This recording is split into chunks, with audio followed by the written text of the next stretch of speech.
I am not what happened to me. I am what I choose to become. Carl Jung. The sad reality of most human beings is just that. Most people do believe they are what happened to them. Most people equate self-worth with their past, with their achievements, with how other people view them. But we are none of those things. We are, as Jung puts it, who we choose to become. We are always one decision away from a completely different life. What happens to us is never a choice, but how we choose to feel about what happens is always our choice. How we choose to respond to life circumstances is a choice.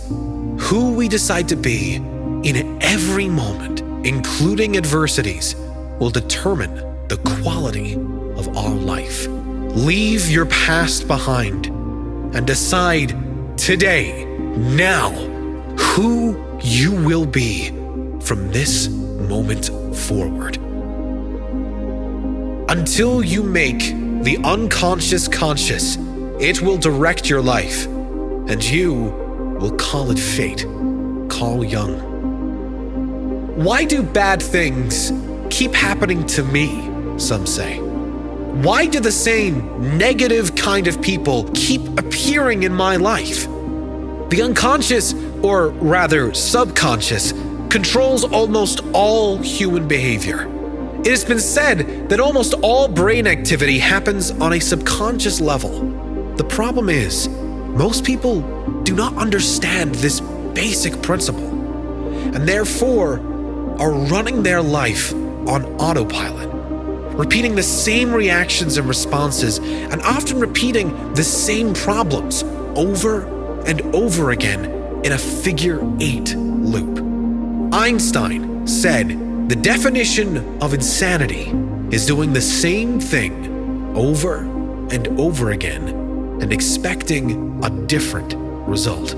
Until you change the reactions, responses, and actions you've conditioned into yourself unconsciously, you won't see different outcomes in your life. Until you learn why you are acting in a certain way, you'll never be able to act better. Until we learn why we feel a certain way on a consistent basis, we will not be able to consistently feel better in any way.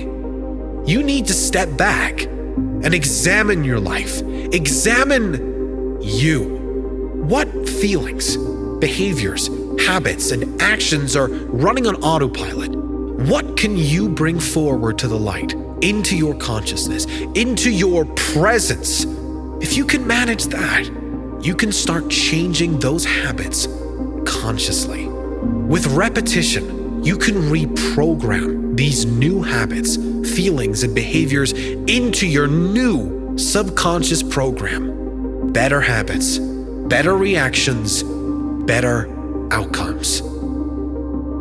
As far as we can discern, the sole purpose of human existence is to kindle a light in the darkness of mere being. Even a happy life cannot be without a measure of darkness, and the word happy would lose its meaning if it were not balanced by sadness. It is far better to take things as they come along with patience and equanimity.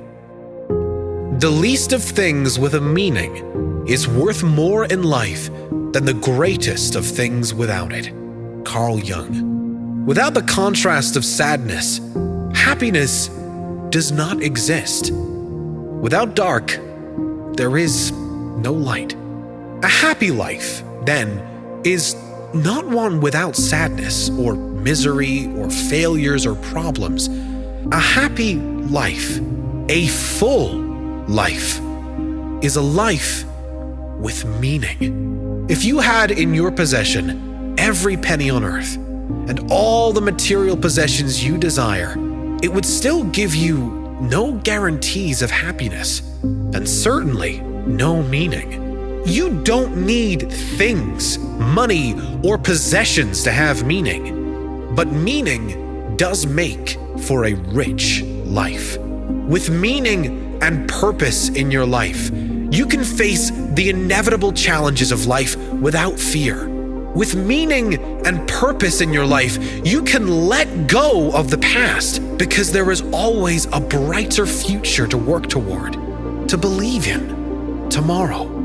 Meaning and purpose give you reason to get up in the morning, enthusiasm to go about your day, purpose for living. Kindle a light in the darkness of your being. Discover who you are. Develop a life of meaning and purpose, and accept every inevitable challenge that comes your way. It all depends on how we look at things, and not how they are in themselves. Carl Jung. Whatever happens in your life is not reality, but rather your interpretation of it. Let me repeat. Whatever happens is not reality, but your interpretation of reality. On one of your best days, a challenge appears, and you deal with it with presence, with confidence, with competence. Then, the challenge disappears, perhaps even turns into a blessing, a new understanding. On one of your worst days, the same challenge appears. You react angrily, unconsciously. The challenge turns into a bigger issue, a larger problem, and consequently affects your life and others in a much bigger, not so pleasant way. What happened? It was the same challenge. It depends how you look at it. We've all experienced moments like this. Problems that escalated due to our reaction. Challenges that disappeared due to our reaction. It is not how things are, but how we see them. We can see beauty in anything and ugliness in anything. The real question is, what do you choose to see? Thinking is difficult. That's why most people judge. Carl Jung. We have to step back and catch ourselves judging. And this is not easy, because we all want to think of ourselves as good human beings. And you may well be. But you must take ownership of your judging as much as the next person. Judging people, judging things, judging circumstances. How do you judge?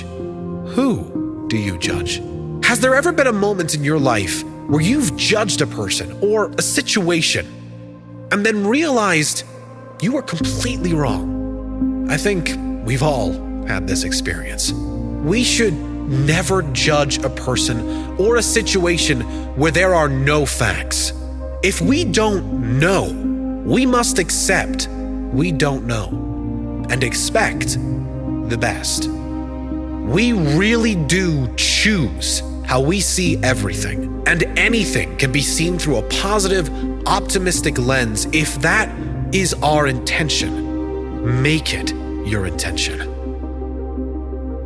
Your vision will become clear only when you can look into your own heart. Who looks outside dreams. Who looks inside awakes. Carl Jung. Those who look outside at others, to society, for an indication of how they should act or fit into the world, are lost in a dream, perhaps a nightmare. A life lived not authentically, but how they perceive will be most acceptable by the standards of society.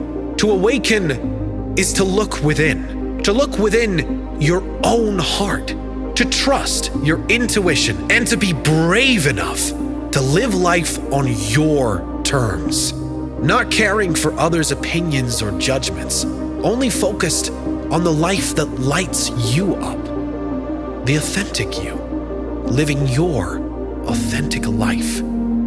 That is the awakened life. the real you, living with freedom of all outside expectations and opinions. Knowing your own darkness is the best method for dealing with the darkness of other people. Carl Jung. When we understand from a place of true humility that we are capable of the darkness, and that darkness is within us all, we can then have empathy for the way others act. Understanding that everyone is doing the best with the life circumstances they were presented. As Maya Angelou said, if they knew better, they'd do better. We've all made mistakes. And for most of us, when we stuffed up, we knew better. So we did better. We no longer wanted to hurt others or ourselves through our behavior. We learned the lesson and we moved on. For most people, the darkness doesn't hang around for long, but it should give us some compassion for others, knowing that even we have made mistakes. No one is perfect. And perhaps with the same life circumstances, we would not do any better than the other.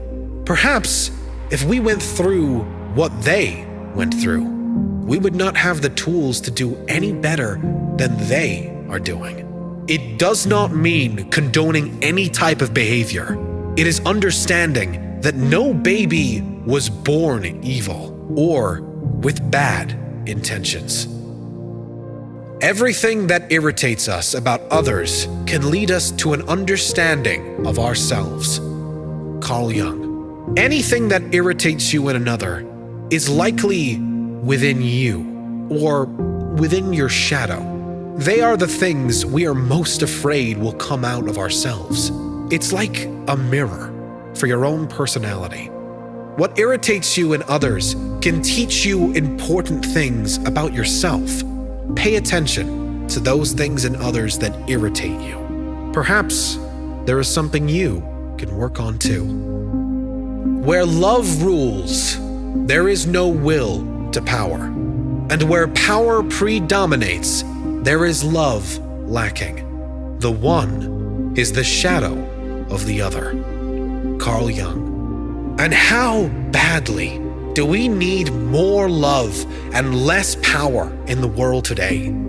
The endless seeking of power and control is due to a lack of love, a lack of connection and empathy for others. Ask yourself how you can let go of your own need for power and control, even a little, and how you can bring more love, compassion, understanding, and giving in your own world. We cannot change anything until we accept it. Condemnation does not liberate, it oppresses. Carl Jung. You are what you do, not what you say you'll do. Carl Jung. We do live in this kind of world, where many people talk too much and act too little. As Jung says, you are what you do, not what you say you will do. You do not need to tell the world or tell anyone what your plans are. You can show them with your actions, with your results. That is ultimately how we are all judged anyway, on how we show up every day, who we are, what we do, never who we say we are or what we're going to do. Less talk, more action.